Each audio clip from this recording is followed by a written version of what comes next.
What's happening, everybody? I just recently ended a 90-day cut where I went from 216 pounds to 188 pounds with a total loss of 28 pounds in those 3 months. I want to share with you guys what I did and any struggles that I may have went through so that you can take this information to assist you in your own weight loss. Now, it may take you longer than 90 days to cut down and to be where you want to be, and that's fine. I simply decided on 90 days just because I wanted to do it for that amount of time and see how far I could push myself. And for those of you that are new to my channel, I have lost over 100 pounds from living my entire life obese, and it has taken me years to figure out what works best for my body. So as a disclaimer, I'm not saying that everything in this video you should follow 100% and exactly what I did. This is just a video that you can get advice from, get a little bit of things you may not have heard before or done before, so that you can experiment and learn what works best for you. Near the end of the video, I'll talk about probably the most important part about dieting, and then throughout the video and everything else that I say, you should have a good blueprint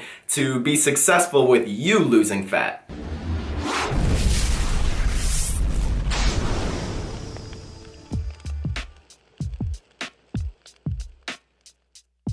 So let's start about how I began this cut. During the past 2 years of putting on muscle and adding size and strength, I actually got to a high of 220 pounds. I was not worried about putting on a little bit of extra fat throughout the time that I was putting on this muscle mass because I was honestly trying to put on as much muscle as I could from my previous cut. And I actually ended that last cut at around 175 pounds. So I am extremely happy with the progress that I've made in these past 2 years. During those past 2 years, I went from a 225 pound squat with horrible form to a 315 respectable squat. On bench press, I went from a 185 pound bench press for sets of 4 reps to a 225 pound bench press for 5 sets of 5 reps, as well as a max on bench press of 245 pounds. And then I went from not doing deadlifts at all to lifting 425 pounds on a sumo deadlift and 405 pounds on a conventional deadlift. I pretty much retained most of my muscle mass throughout this entire cut and even made that bench press PR and the deadlift PR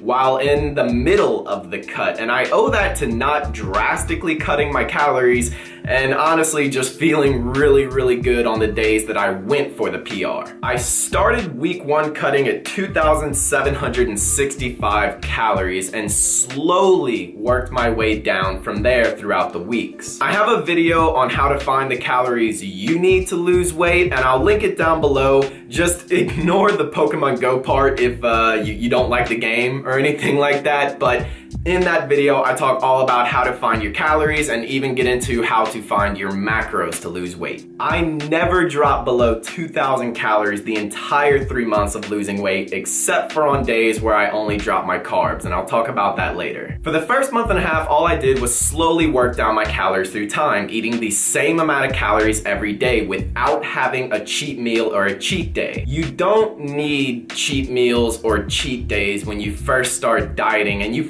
really don't need them for quite a while. It is good to take a mental break from tracking every now and then and to give your body some extra calories, but if we're talking purely making the most progress, I highly recommend you only doing refeed days where you add in 100 to 150 carbs and not do cheat meals and cheat days, because you can go way overboard on that, especially someone like me that loves to eat.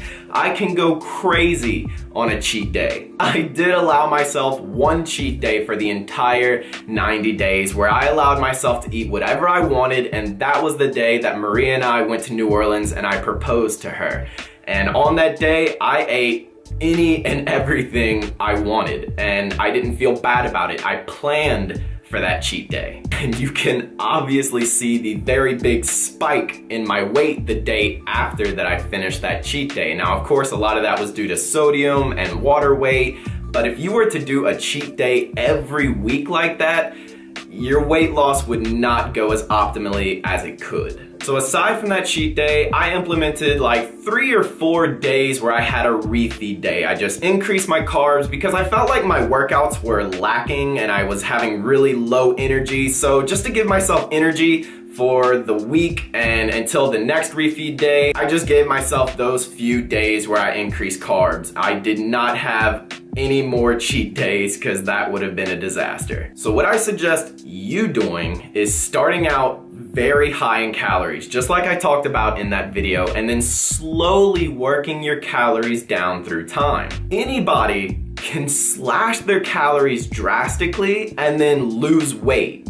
But those same people are the people that are gonna gain the weight back as soon as they reach their goal because they have not learned how to properly lose weight yet. It's not about cutting your calories every single day after every single week to make sure that you see the scale go down. If you do that, you're gonna be left with very little calories very soon. You're probably going to be losing muscle mass from being in way too much of a caloric deficit, and your likelihood to rebound and gain weight back as soon as you're done dieting is much higher. So very slowly bring your calories down. Like I said, I didn't go below 2,000 calories the entire cut. However, some of the things that I did to continuously see progress week after week was implementing some things or tools that I use that have worked great for me, and only implementing those throughout time. I didn't start off this cut by doing carb cycling and tons of cardio and having refeed days. Those were all things that I started doing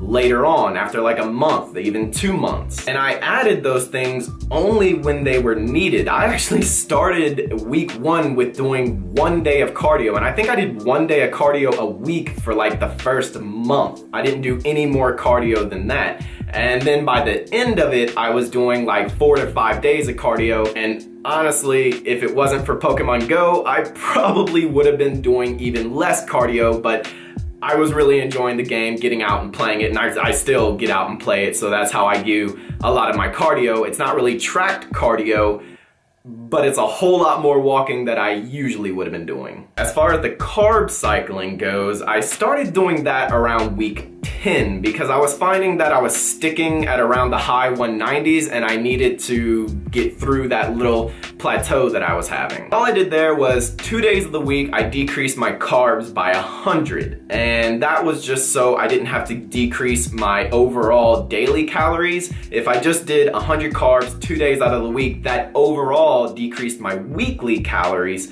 and made it to where just 2 days were a little bit more hungrier than the other days. Pretty much the first week that I started doing carb cycling, it got me through the high 190s and I was continuously losing weight for the rest of the time that I was cutting. Y'all have probably also heard me talk about intermittent fasting, and I did that to a certain extent. I wasn't super strict about it. Really all I did was push back my first meal of the day till around noon, so I didn't really eat till 10 or noon, depending on how hungry I was. If I was super hungry, I would eat like a protein bar or something like that before noon because I wasn't trying to be miserable.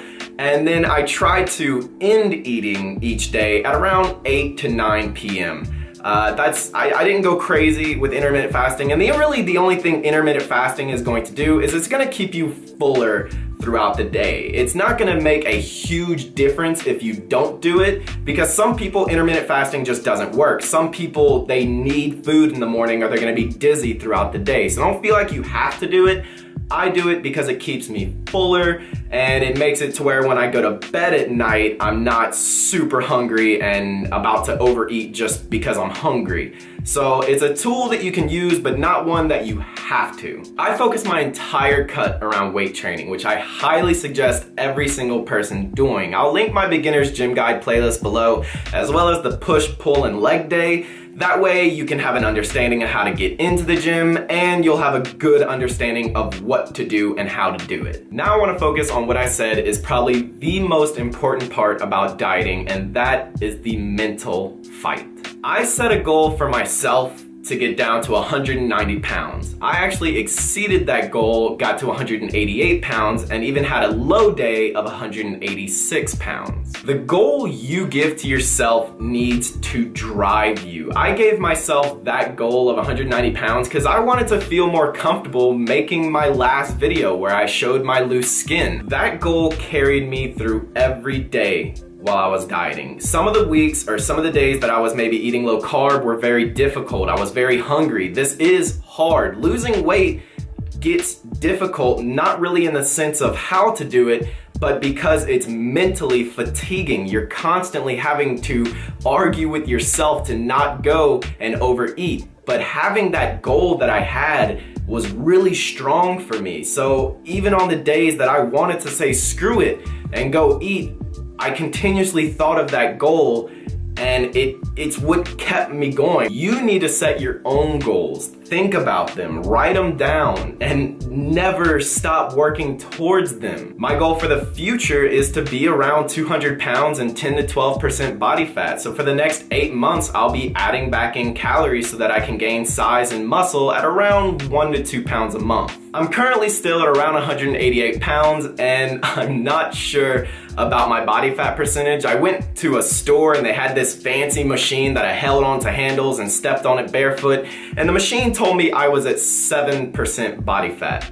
I guarantee you there is no way I'm at 7% body fat. I'm even willing to pretty much double that number and say that I'm around 11 to 13%. Since I've been lifting for about 3 years now, my progress of adding muscle is going to get much more difficult. Each year that you lift, it becomes harder to add muscle and pounds of muscle year after year. So I'm sure I have several years before I reach that next goal of 200 pounds. It'll be probably a couple more years of bulking and cutting to see the muscle mass and add on that muscle mass and cut down on fat. But all of that is my lifestyle. It's the lifestyle that I enjoy and want to live, and I want to be better and better year after year, month after month. I mean, I want to be better than the day before. And don't get me wrong, it's totally understandable if those are not your goals. If you don't want to add on the amount of muscle that I want to add on or have the amount of muscle that I have, that's totally fine, but you still need to be focusing on weight training. If you want to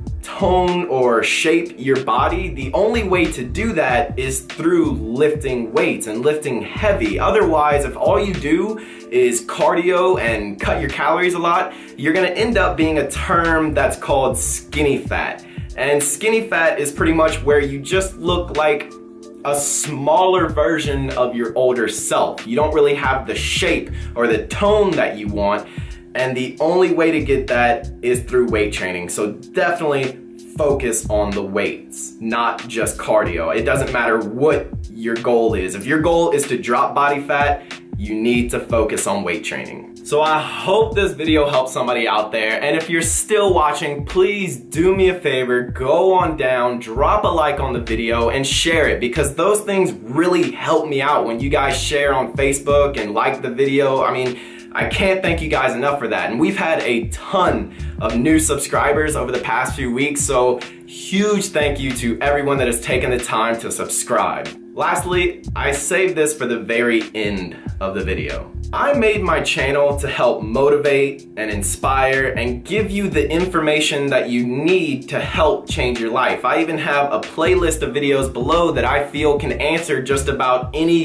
question you have on weight loss. But with that being said, I do offer online coaching, and I don't really promote it all that much. I still have a very steady flow of clients, and I actually have a cap on the amount of clients that I do take in, because I want to give my clients the best experience and the most attention that I can. So if you do want to be held accountable, and I do take in control of your workouts, I take control of your macros, and you have to be willing to track macros, and most of all, you have to be willing to put in work. There is no shortcut to losing weight. I am here. You can go to my website, fatmeatsfire.com, if you need someone to hold yourself accountable, as well as just take control of everything, and you check in with me and I tell you what to do. With that being said though, the amount of information that I give you on my YouTube channel and my Instagram and through Snapchat, that is always going to be free. And it will give you an abundance of information that you could take away and use to lose weight. But I hope you guys enjoyed this video,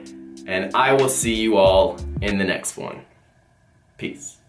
And I would also take 10 times worse loose skin than what I have than to ever go back to who I was. I used to hate it. I used to wake up in the mornings and look in the